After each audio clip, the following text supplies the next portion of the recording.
పెద్దపల్లి జిల్లాలో రామగుండం పారిశ్రామిక ప్రాంతం అగ్నిగుండంగా మారింది. వారం రోజులుగా రోజురోజుకు ఉష్ణోగ్రతలు పెరుగుతున్నాయి. ఉదయం 9 గంటల నుంచే భానుడు తన ప్రతాపాన్ని చూపిస్తున్నాడు. 44 నుంచి 46 డిగ్రీల వరకు టెంపరేచర్లు నమోదవుతున్నాయి. పెరుగుతున్న ఎండవేడితో పబ్లిక్ ఉక్కిరిబిక్కిరవుతున్నారు. వేసవి తాపాన్ని తప్పించుకునేందుకు చలివేంద్రాలు, మజ్జిగ, జ్యూస్ సెంటర్లను ఆశ్రయిస్తున్న ప్రయాణికులు అవసరమైతే తప్ప బయటకు రావద్దని చెబుతున్నారు వైద్యులు.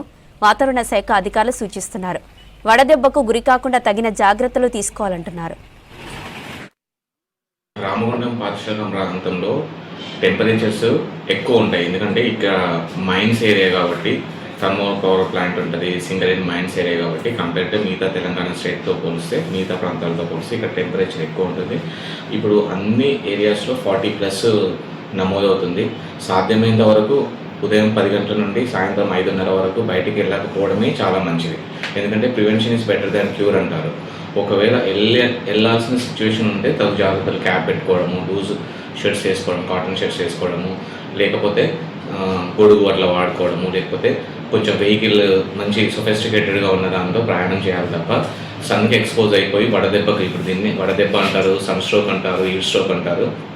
ఇది ఇప్పుడు యాక్చువల్లీ ఒకప్పుడు ఏంటంటే ఓన్లీ వృద్ధుల్ని బయటికి రావద్దు అనే ఉంటుండే. ఇప్పుడు మనకు అందరికీ ఈ వడదెబ్బను తట్టుకోలేకపోతున్నారు.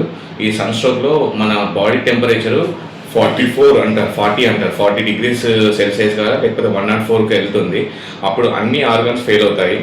ముఖ్యంగా బ్రెయిన్ డ్యామేజ్ అవుతుంది. అప్పుడు వాళ్ళు అయోమయంలోకి వెళ్ళిపోతారు, కన్ఫ్యూజన్లోకి వెళ్తారు, స్లర్డ్ స్పీచ్, వాళ్ళు ఏం మాట్లాడుతున్నారో ఇరిటబుల్గా వచ్చి మనకు మూషవ్యాధి అంటారు కదా, అట్లా ఫిట్స్ వస్తాయి. సో వీళ్ళంతా సాధ్యమైనంత వరకు ఇట్లాంటి లక్షణాలు ఉంటే వెంటనే హాస్పిటల్కి రావాలి, హాస్పిటల్లో తగు జాగ్రత్తలు తీసుకోవాలి. ఇవాళ మే 21 ఒకసారి కనుక చూస్తే మొత్తం కార్మికులందరూ ఈ భవన నిర్మాణాలు కావచ్చు, లేదా రోడ్ల మీద కావచ్చు, లేదా చిన్న చిన్న కార్మికులు కూడా ఈ ఎర్రటెండర్లో పనిచేస్తున్నారు. వాళ్ళు తీవ్రమైన ఎండకు వాళ్ళు అనారోగ్యానికి గురవుతారు.